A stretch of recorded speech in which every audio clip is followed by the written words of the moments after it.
Have you ever stared at a dent in a 30-year-old JDM Legend and just felt sheer, absolute panic? Well, you're not alone. It's kind of the universal gearhead dilemma, right? Keeping these incredible, classic machines on the road is becoming a total nightmare.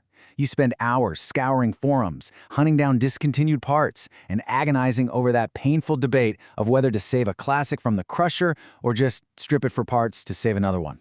It's a harsh reality that owners of iconic vintage cars face literally every single day. So welcome to this explainer. Today we're diving into something truly groundbreaking, because it looks like Nissan has finally cracked the code to this massive problem. By pulling together some fantastic insights from Japanese nostalgia car and the drive, we're going to see exactly how a wild robotic engineering breakthrough in Japan is merging with a massive factory-backed business expansion right here in the US. Seriously, this is a total game changer for car culture. Okay, let's dive right into this. Here is our roadmap for today. First, we'll cover the classic car dilemma. Second, Nissan's wild tech solution, dual-sided Dieless Forming. Third, scaling to industrial levels. And finally, a factory-backed Restomod Future. Kicking things off with Section 1, the classic car dilemma. And yeah, the struggle is very real. To put this into perspective, Joel Fetter, a writer over at The Drive, recently shared the real-world pain of owning a 1990 Nissan 300ZX. He describes the absolute headache of trying to find basic maintenance items like new mufflers, or having to guard the very last discontinued plastic rear sunshade clips in existence like they're solid gold bars. It's a constant, exhausting battle of preservation. Actually, scratch that. It's more like a second full-time job. The ultimate dream for all of us, of course, is having readily available factory-backed OEM parts.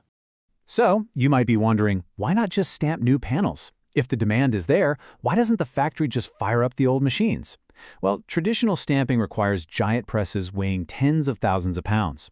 A single body panel might need 3 or 4 massive metal dies, which cost hundreds of thousands of dollars just to set up. To make that math work and actually be profitable, a company needs massive sales volume. And let's be honest, nobody is buying thousands of R32 Skyline quarter panels every single month. The old way simply doesn't work for classics. Moving on to Section 2, Dieless Forming. This is the tech solution we've been waiting for. Now, what's really fascinating here is this completely sci-fi sounding technology called dual-sided Dieless Forming. Essentially, 2 robot arms are programmed to flawlessly synchronize their movements, literally tapping away at a sheet of steel from opposite sides. It functions entirely without a traditional massive metal die. Think of it like an old-school auto body master using a handheld hammer and dolly to shape metal, but executed by robots many times faster and with pinpoint, absolute accuracy. Now, it's easy to look at a pair of robots and think, oh, it's just a quick software update. But I really want to highlight the sheer dedication behind this. It took a manufacturing engineer named Kigo Oyamada 5 full years to develop this technology. That's 5 years of relentless trial, error, and refinement to perfect a system that could accurately shape sheet steel without those heavy, expensive traditional molds. Let's walk through Oyamada's brilliantly efficient process. Step 1. You just input the original CAD data. Or if those files are lost to history, you simply 3D scan a pristine surviving part. Pretty neat, right? Step 2. Those synchronized robots using specially developed diamond-coated tools go to work shaping the metal.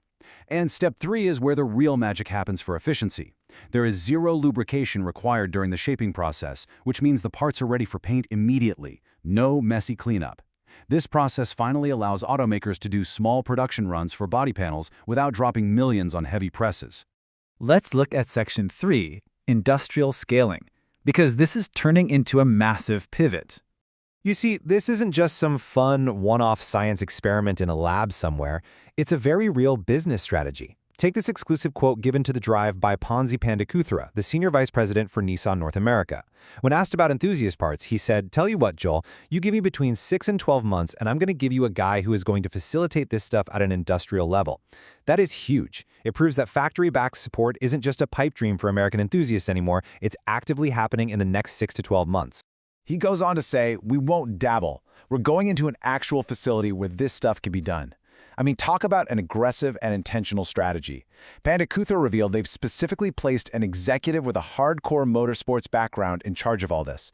This guy is currently in deep study mode, evaluating exactly how to roll this out on a massive scale, talking directly to tuners, and setting up an actual physical facility to make these parts available to us. Which brings us to Section 4, a Restomod Future with real factory-backed support. So the crucial point is that this heritage expansion is bringing full heritage parts back into production. But it goes way beyond just fixing dented fenders. Pandakutha confirmed they're looking at facilitating factory-backed Restomod-style builds and collaborating directly with different aftermarket tuners. And perhaps the absolute most exciting tease for vintage fans? The possibility of offering kits to take an original Z car and backdate it with the authentic Datsun logos from way back in the day. It's just a complete, wonderful embrace of classic car culture by the actual manufacturer. To truly understand how big a deal this is, let's quickly compare the current landscape.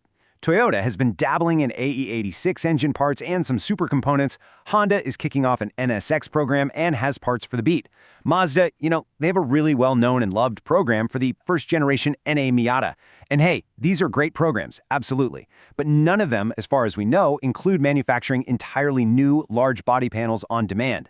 Nissan's use of Dieless Forming to make actual quarter panels, combined with an industrial-scale Restomod and tuning strategy, it puts them in a completely different league. Which really leaves us with this final, burning thought. Nissan has cracked the code. By utilizing synchronized robots and zero-die technology, they've figured out how to create endless replacement parts for our favorite classics, and they're actively building a massive business around it. So, the question now is, will the rest of the auto industry wake up and follow their lead, or is Nissan going to stand entirely alone as the ultimate champion of the classic car enthusiast? It is a wildly thrilling time to love old cars, for sure. Thank you so much for joining me for this explainer. I really hope you found it as fascinating as I did. Catch you next time.